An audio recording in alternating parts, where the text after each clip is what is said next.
Ustadz, saya pernah mendengar dari teman saya bahwa seseorang yang tidak bermukim di suatu daerah diperbolehkan untuk menjamak sholatnya. Pertanyaan beliau, Ustadz, yang pertama, benarkah hal yang demikian? Adakah dalilnya atau ayat Al-Quran atau hadis yang dijadikan rujukan? Kemudian yang kedua, apabila seseorang tersebut tidak menjamak sholatnya, misalnya dia tetap melaksanakan sholat seperti biasa, apakah dia berdosa, Ustadz? Terima kasih atas penjelasannya. Ya. Nah, tentu dipahami bahwasanya yang sering kita pahami bahwasanya seorang yang safar, seorang yang bersafar dari tempat mukimnya, tempat asalnya, kemudian menuju tempat safarnya, apakah itu dalam perjalanan atau sudah sampai ke kota tujuannya atau ke tempat tujuan safarnya itu, orang-orang musafir yang kita kenal dengan musafir ya, itu diberikan rukhsah dalam perkara sholat. Ini yang sering kita dapati, pemahaman yang sering kita dapati bahwasanya rukhsah dalam safar, khususnya dalam ibadah sholat adalah jamak.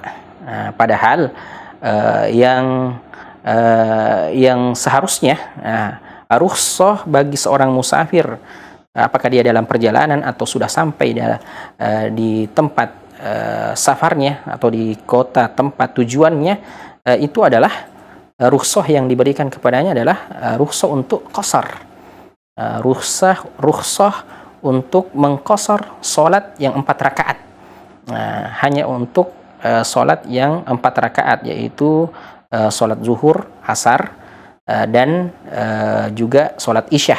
Ya, salat isya. Adapun salat maghrib ini tidak diqasar, dan salat subuh juga tidak diqasar. Ini adalah rukhsah yang diberikan untuk seorang yang musafir. Adapun jamak, ini adalah merupakan juga rukhsah menjamak 2 salat yang diperbolehkan. Yang kita maksudkan dengan jamak salat yang diperbolehkan adalah hanya 4 salat ya, hanya 2 atau kita bilang 2 pasang salat yang boleh dijamak, yaitu zuhur dengan asar.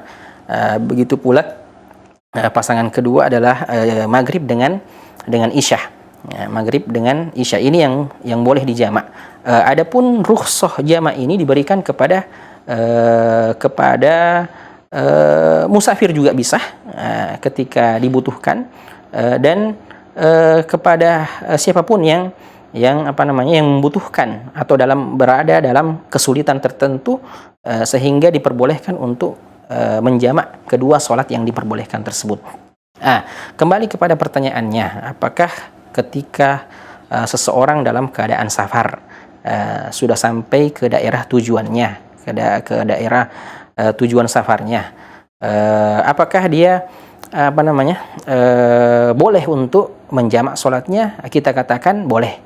Boleh dia mengambil 2 rukhsah tersebut, jamak qasar, jamak qasar sholatnya, menjamak sholat zuhur dengan asar sekaligus qasar 2 zuhur, 2 rakaat zuhur, kemudian dilanjut dengan 2 rakaat sholat asar. Begitu pula jamak antara maghrib 3 rakaat dengan isya dengan 2 rakaat. Boleh saja. Namun hal ini biasanya diperuntukkan bagi seorang musafir yang sedang dalam perjalanan. Nah, masalah ketika sudah sampai ke tempat tujuannya. Masalah ketika seseorang musafir itu sudah sampai ke tempat tujuannya, apakah dia masih bisa untuk mendapatkan rukhsah, kedua rukhsah tersebut? Kita katakan masih bisa dalam keadaan-keadaan tertentu. Namun ketika seorang musafir itu berada dalam keadaan lapang, utamanya dalam kondisi kita pada saat sekarang ini, perjalanan safar itu tidak seperti zaman dahulu yang sangat melelahkan, sampai-sampai dikatakan dalam salah satu sabda Nabi bahwasanya as-safar itu adalah qit'atun minal adzab, adalah bagian dari azab.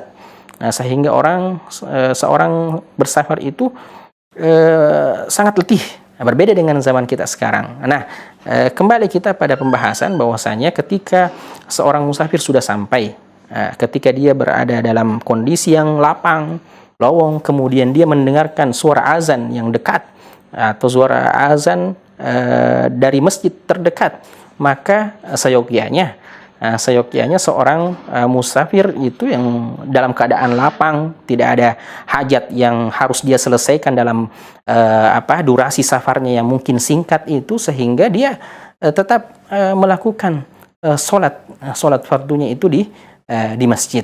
Berbeda dengan kaum wanita. Tentunya kalau kita kaum laki-laki itu ketika dalam keadaan lowong ya, kita mendengar panggilan azan dari masjid, kita tentunya bermakmum dengan imam yang mukim, sehingga kita mengikuti imam, karena tentunya kita sangat paham bahwasanya innama ju'ila al-imamu liyutamma bihi, kita diwajibkan untuk mengikuti imam. Berbeda dengan kaum wanita yang sholat di rumah umpamanya, tentunya dia bisa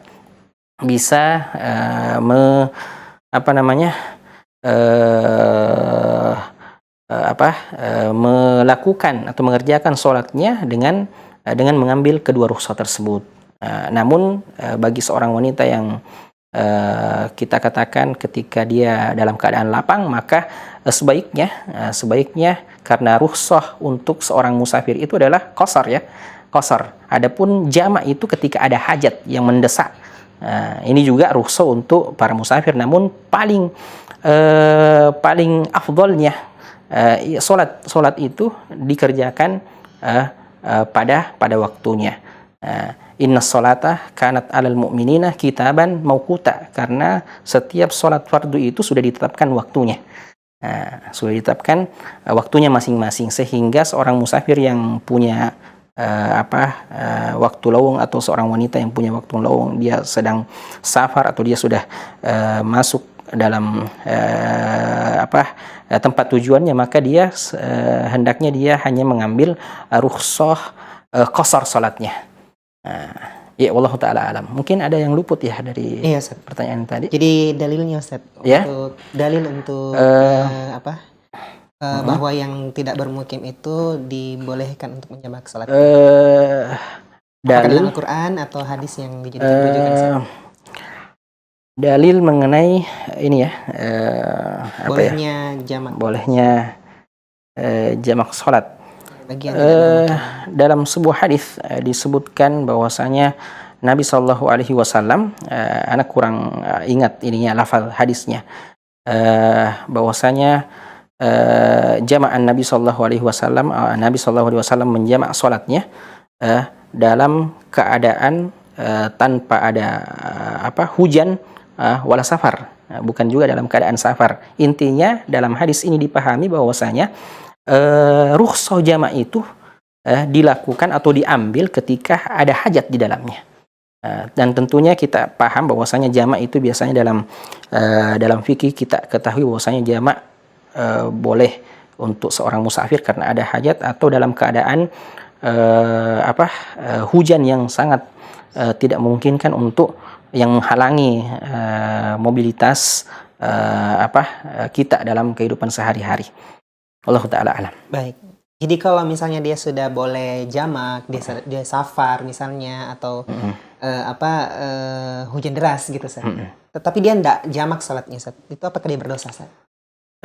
Tidak jamak salatnya, tidak ada masalah, karena ini pilihan. Ada pilihannya, ada keringanan. Tapi dia tidak salat jamak, dia tidak jamak salatnya, tapi dia ikut seperti biasa saja begitu. Ya, tidak ada masalah. Karena ini adalah rukhsah, namun tentunya rukhsah ini diberikan kepada kita ini menunjukkan bahwasanya Allah Subhanahu wa taala tahu zat yang paling tahu dengan maslahat kita, sehingga kita sebagai seorang muslim itu berada di pertengahan, tidak juga berlebih-lebihan, tidak terlalu dalam keadaan yang sempit yang seharusnya kita sudah mengambil rukhsah tapi kita tidak mengambil rukhsah.